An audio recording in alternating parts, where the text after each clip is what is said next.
Hi, you're listening to The Island of a Lost Pilot by Rajesh Bhatia, narrated by Deepak Agnihotri. Chapter 29 The Grave 3rd April 2008, Thursday. The colonel went for his official meeting after the breakfast. Ming took his leave in order to check the availability of the boat and the helicopter. When there was no one around, Shekhar informed Mr. Walker about their meeting at the Consulate General office at Hong Kong. The office of the Indian Consulate General was very near, and it took less than 10 minutes for the taxi to reach there. Mr. D. Singh greeted them warmly, and they were kept waiting for some time in a waiting room at the 16th floor. After some time, Mr. Singh appeared, discussed the chain of events that had happened to Rohan briefly, and ushered them to a magnificent conference room where half a dozen officers were seated on either side of a large conference table, brass plaques bearing their names and designations placed in front of them. Rohan and Shekhar were introduced to them. They wished them a very good morning and took their seats in a corner. Mr. Singh addressed, "Good afternoon, gentlemen. I thank you all for being here. Since your time is very valuable, I will cut short and come to the point. As all of us know that drug mafia has spread its root deeply in the society. Their target is the young generation, which is a serious problem. By a matter of chance, Mr. Rohan, a trainee pilot, was forced on a gunpoint to take a substantial supply of the drug shabu or methamphetamine from Philippines to Hong Kong. There is a small airstrip on a hillock on an unnamed island 40 nautical miles from Hong Kong. This hillock is about 10 miles from Dao. This unnamed island is the hiding place of a few members of Jason Lamont gang, and they operate from here. We have gathered here to make a joint effort of Philippines and Hong Kong drug enforcement forces possible to capture these hidden enemies of the society." Mr. Ding switched on the 55 inches LCD TV hanging on one corner. A special version of Google Earth appeared on the screen, operated from a computer. This was a very special software recently developed for the defense sector, and only top government departments had access to it. The pictures were extremely sharp and clear. Hong Kong and surrounding islands were brought to focus, and Rohan was called. Rohan moved the mouse slowly and a large island appeared on the screen. He said, "There are a lot of small islands towards southeast of Hong Kong. This island, known as Dao, is equidistant from Hong Kong and Macau." Rohan shifted the position and another small island appeared on the screen. He said, "This island in concern is about 10 nautical miles from Dao. This island is an uninhabited, unnamed, and is situated at 21 degree 45 north and 114 degree 10 east. Like Dao, this island is also equidistant from Hong Kong and Macau, the average distance being 40 nautical miles. Small aircrafts can land on the top of this hillock. This suits the drug peddlers as the perfect operation, storage and hiding place. From here, they can easily transport the drugs to Hong Kong or Macau using fishing boats disguised as fishermen. The field operatives of Mr. Lamont are bringing drugs by small aircraft and landing on this airstrip. They can bring the drugs by sea also, but that takes a lot of time. Here they can rest and refuel. Some operatives live here in a hut. They have generators, boats, and every provision required to live on this island. Once a consignment of drugs is unloaded here, the plane goes back to Philippines and they make use of the motorboat to transport the drugs to Hong Kong and nearby places disguised as fishermen. I'm sure that some operatives could be caught there red-handed with the drugs. Once caught, they will disclose the names and addresses of the other gang members and their boss. The frontline aviation partners are fully involved in this racket. George, the head at Control Tower, and his brother Chang are also involved.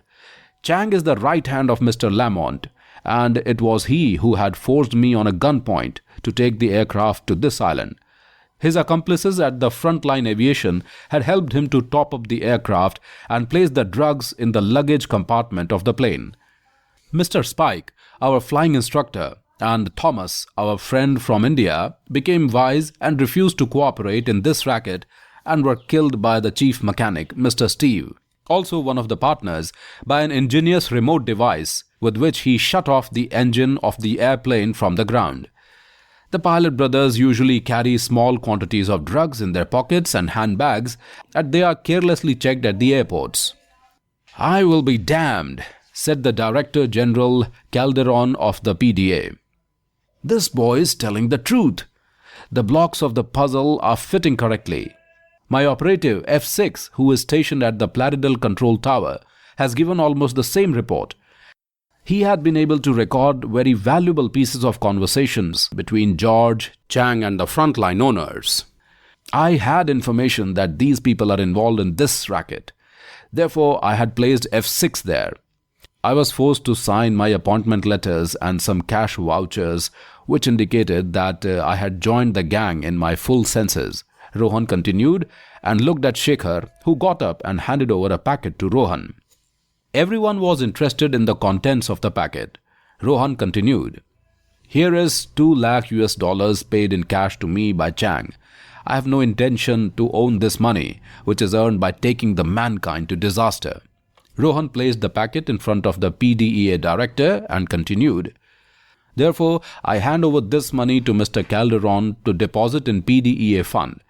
I will be glad if this money is of a little use to eradicate this evil from the roots. I also offer my services to nab those operatives at that island." All the persons present applauded. PDEA Chief of International Cooperation and Foreign Affairs Services requested the Deputy Commissioner of Customs and Excise Department of Hong Kong to form a combined task force of operatives of Philippines and Hong Kong to plan an attack on that island and nab the gang members. Both the senior officials agreed to form a combined force by selecting hand-picked experienced field agents. They decided that no more time is to be wasted, and the selection and training should be completed within 3 days. The operation was codenamed HP-408D, Hong Kong, Philippines, April 2008 Drugs, and was to take place on April 6, 2008. Rohan was to accompany them as their guide and witness and to point out at the culprits he recognized. He readily accepted the proposal. Mr. D. Singh met them after the meeting and handed over the passport and the baggage of Rohan to them and said, "Rohan, your survival is a secret till we nab the culprits. I have told the frontline officials that as Rohan is no more, they are supposed to hand over the passport and the luggage to us, so that we may send the same to his family. This way, they will be careless and happy as the person who knew a lot about their secrets is dead. We will also keep it a secret till we get the further orders from you," promised Shekhar. When Ming reached the hotel at 3:15 p.m., Shekhar and Mr. Walker were discussing about their businesses. Shekhar was saying, "Mr. Walker, you have a very vastly spread business, while ours is a very, very small setup. We are just comfortable and don't lead a luxurious life." "Dear Shekhar, I envy you. Yours is a happy family, and you lead a happy life. As I have learned to you, you are a very generous and genuine person, and will surely rise to great heights." Rohan was sitting with a pack of playing cards in his hands and was telling the rules of some cards game to Ryan, who had obviously returned from a men's parlor and was wearing an expensive business suit and a matching tie. His hair was perfectly styled, face was shaved and was shining due to the massage. A lot of the tan was removed and the natural pinkish glow had begun to appear on the skin. Nobody would believe that this was the same man who lived naked on that lonely island.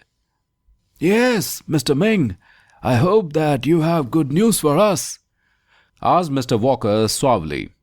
"Some amphibious planes are available in Hong Kong, but they are too small and are only for joy rides on the beach.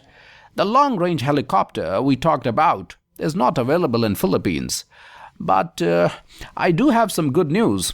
I have reserved a luxury yacht available, which can take us today itself to that place. I have brought the photographs of that yacht for your approval," informed Ming and handed over a colorful brochure of saffron cruises to Mr. Walker. Mr. Walker went through the brochure carefully, handed it to Shekhar and said, "I'm okay with this and ready to start today evening. If it is comfortable to you, we will go ahead." Shekhar studied the brochure. Ming had shortlisted one 65 feet Italian-made Lorenzo boat, which had one master cabin and two guest cabins. It was equipped with all luxuries like air conditioning, TV, hi-fi stereo, refrigerator, electric stove, etc. Extra fuel could be carried on it to run the twin 400 HP engines for extra long trips. He replied, "Mr. Walker, you are the best judge in this matter." And looking at Ming, he replied, "Mr. Walker, you are the best judge in this matter." And looking at Ming, he added, "And we will certainly accompany you whenever you plan to move." Let us book it immediately and start the preparations for the voyage for today's evening, said Mr. Walker excitedly. The luxury boat left the harbour at 7 p.m. Besides the 3 guest cabins, it had crew cabins, kitchen, dining room, and recreation room. Shekhar shared the master cabin with Mr. Walker. Rohan and Ryan took one guest cabin, while Ming was in the third room. In the small store room, the food cans and equipment which Shekhar carried with him when he went in search of Rohan, plus some other items procured by Mr. Walker with the help of Ming, were placed. It started raining after some time. Shekhar was discussing something with Mr. Walker when Ming arrived. "Come in, Ming, and join us," invited Mr. Walker. Ming came inside and sat on a chair in a corner, engrossed in a deep thought. Mr. Walker was intently watching him and said moodily, "I know, Ming, your time is valuable, but you will be properly compensated for it. I promise you." "I don't deserve all this honor. There is a burden on my chest. Perhaps you don't know what I have done to Mr. Shekhar. Had you known it, you would have wished me behind bars," said Ming in a depressed tone. "Mr. Shekhar has told me everything, and he has assured that you are a changed person now. We don't have anything against you, as we both have found our children. Now cheer up and join us in something very important." "Many thanks to both of you for forgiving my sins. Mr. Shekhar is very generous. I have learned from him that being a generous person really pays you in life. The respect he got from you and the colonel is beyond words. It is far better than a lot of money earned by unfair means. I have pledged to follow the ways of Mr. Shekhar in life from now onwards." The waiter brought coffee and juice and kept the tray on the table. "I am glad that you have learned the importance of these things in life. In some people, like in Shekhar, these qualities are God-gifted. But anyone can achieve these qualities in life by firm determination." They had coffee silently. Mr. Walker kept the mug on the table and said, "Let us get busy at work then." Shekhar lifted a writing pad and held a pen between his fingers.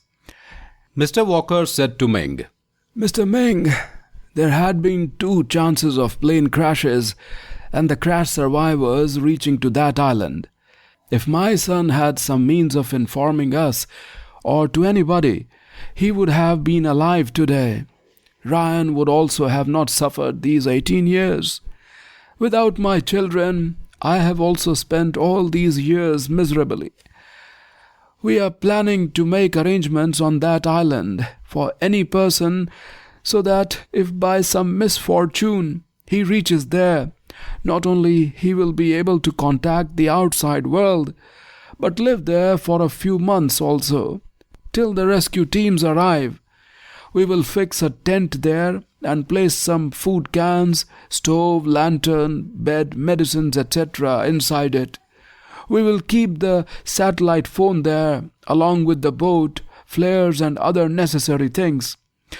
We are about to write an instruction sheet on the writing pad, which will enable the survivor to learn the usage of the satellite phone and the boat. We will write everything we can think of on that writing pad. This information sheet will be written in English and Hindi by Mr. Shekhar. We need your help to translate this matter into Chinese and any other language you are conversant with. Later on, we will take the help of some other volunteers who will translate this message in as many languages as it is possible." "That will be very nice of you. Please tell me if I may of any use besides the translation in this good work." Ming appreciated the effort and said, "At present, we can only tell that whenever you are flying on the sea here, fly low on these type of islands. Perhaps someday you may find someone and save him," suggested Mr. Walker. But Mr. Walker, there may be thousands of such islands. How can we cover all these islands?" Shekhar was thoughtful. "Can you suggest something?" "I have an idea. If an NGO is formed and it covers a certain area of the sea, it can have financial and other help from the adjoining countries.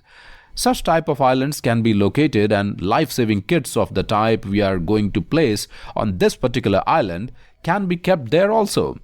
Let us take the case of the South China Sea. We can include countries like Hong Kong, Philippines, Taiwan, Malaysia, Thailand, Borneo, etc. in this mission. With the help of all these countries, we may succeed," replied Shekhar. "This way it seems possible. But you see, Shekhar, I have just had a thought that this world is too big to imagine. The sea covers 3/4 of the world's area, and there will be thousands and thousands of such lonely islands. How all the islands can be covered?" asked Mr. Walker. "It needs some good survey. The busiest air and sea routes are to be identified.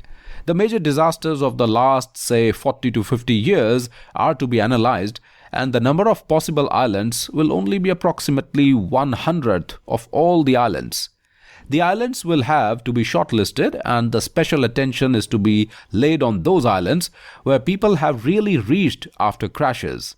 Shekhar stopped for a breath and looked at Rohan, who had entered there 10 minutes before and was listening to their planning.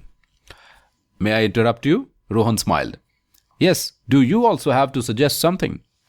"Dad, you are talking of old days. Now the technology has changed. With the help of a certain number of satellites, you can monitor these lonely islands very closely, that too in live. Formation of an NGO is okay.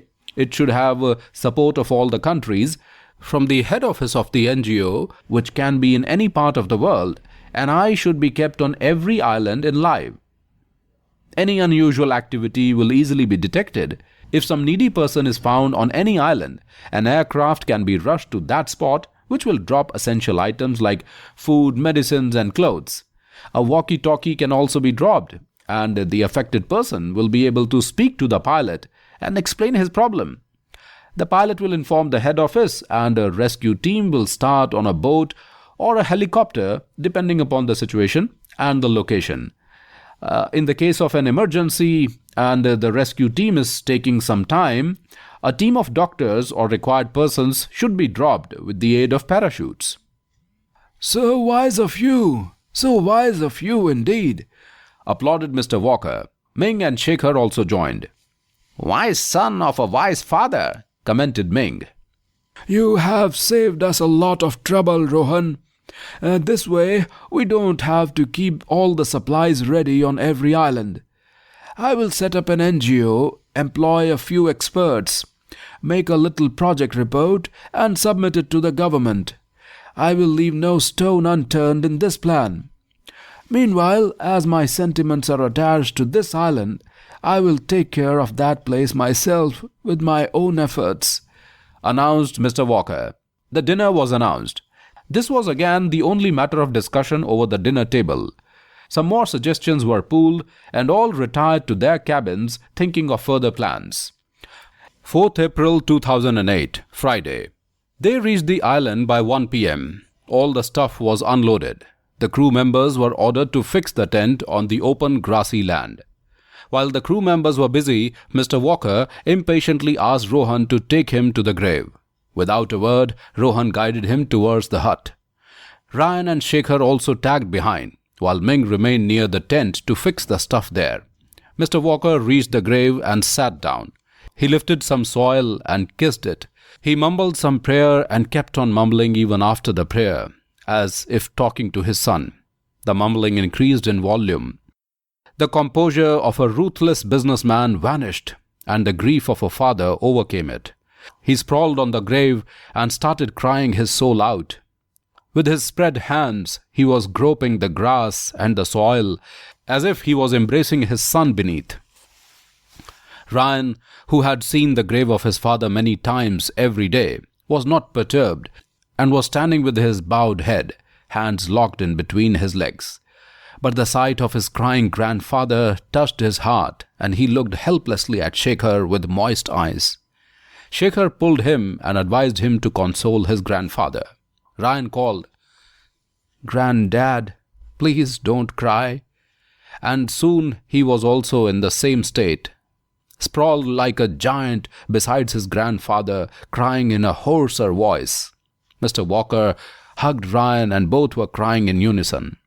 "Mr. Walker, if you will lose heart this way, what will happen to Ryan? You have to take care of him."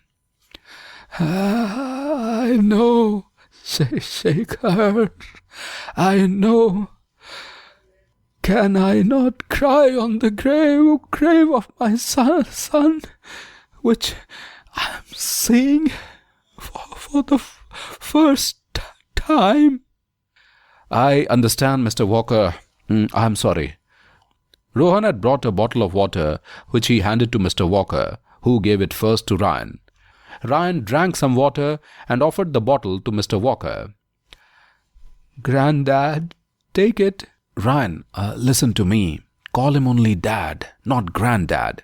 Shekhar told Ryan and repeated the words again. Ryan nodded and called, "Dad." Mr. Walker cried, "My son, my Andrew," and hugged Ryan. Even Shekhar and Rohan could not help themselves from crying at this touching scene. Mr. Walker moved towards the hut and scrutinized every corner. He looked at the bamboo and twig walls, the roof laid with leaves and twigs, the ancient design stove, the burnt woods, the slab where fish was chopped, the coconut containers containing salt. Every corner cried of the sad days his son and grandson spent there. The walking stick of his son was placed in one corner. He lifted the stick and kissed it. He thought of his helpless son, hobbling painfully with the help of this crude crutch, sat on the ground and cried again. Rohan looked at Shekhar with moist eyes. Let him empty all his tears. He had kept stopped for so many years. Shekhar hugged Rohan and waited. Within minutes, the strong, capable, healthy and active Mr. Walker was transformed into an ailing, sunken and depressed old man. He was moving with difficulty, with Ryan's support on his left side and the stick of his son on his right side, still sobbing with grief. They reached the place where the tent was erected. Inside the tent, the beds were placed in one corner. On the other corner, the food supplies, the stove and the utensils were arranged. Medicines, along with the list giving information regarding their dosage and use, were kept in a small, corrugated box. The life raft, the engine and the oars were placed in another corner. On a suitable place, the writing pad with all the instructions written in 3 languages by Shekhar and Ming was kept wrapped in a thick polythene bag. The satellite phone, along with a spare charged battery, was also kept secured in a polythene bag. These were the things Shekhar had procured with the help of Ming. Mr. Walker had arranged for more food packets, gas and a solar charger to charge the satellite phone batteries. Mr. Walker inspected the setup, looked at Shekhar and nodded in satisfaction. By 3:15 p.m., they had started for their backward journey. The lunch was served. Everyone had very little because of the grief they felt while visiting the island. Mr. Walker returned to his cabin. He was still grief-stricken and didn't speak a word for a long time.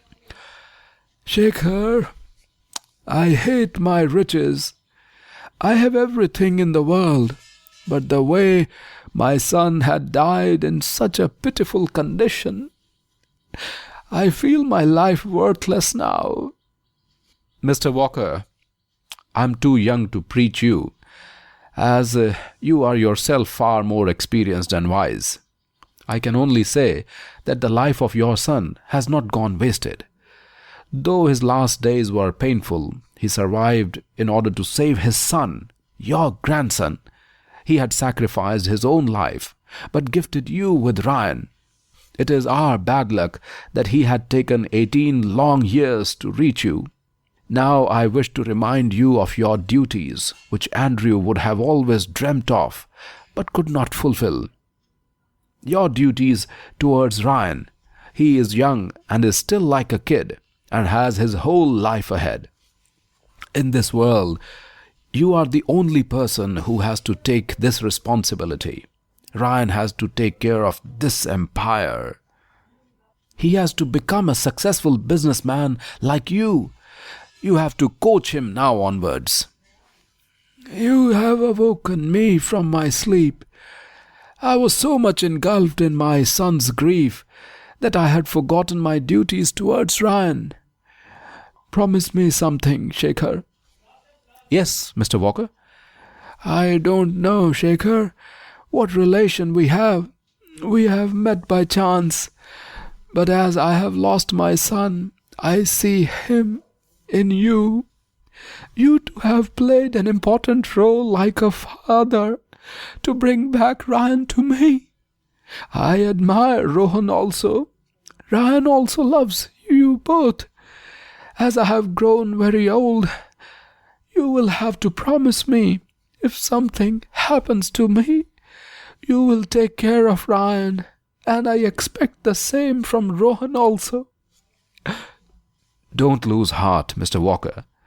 Now, as you have found Ryan, you are sure to live very long till Ryan becomes mentally capable to handle his life. But still, I promise you that I myself and Rohan will certainly take care of Ryan. Thank you, Shekhar. I will go back, and the first thing I am going to do is to modify my will. I will make suitable amendments for you and Rohan in that. If you don't mind, I want to adopt you as my son and Rohan as my grandson. Mr. Walker was very emotional. That is very kind of you. It will not be necessary to adopt us. All of your fortune is for Ryan. He has suffered a lot. If you think it is necessary, you can make a small provision and give us a little authority to take certain decisions in favor of Ryan. It is my money, and if I wish to give it to you or Rohan, you or Ryan is nobody to stop me. Earlier also it was going to a trust, snapped somewhat angry Mr. Walker.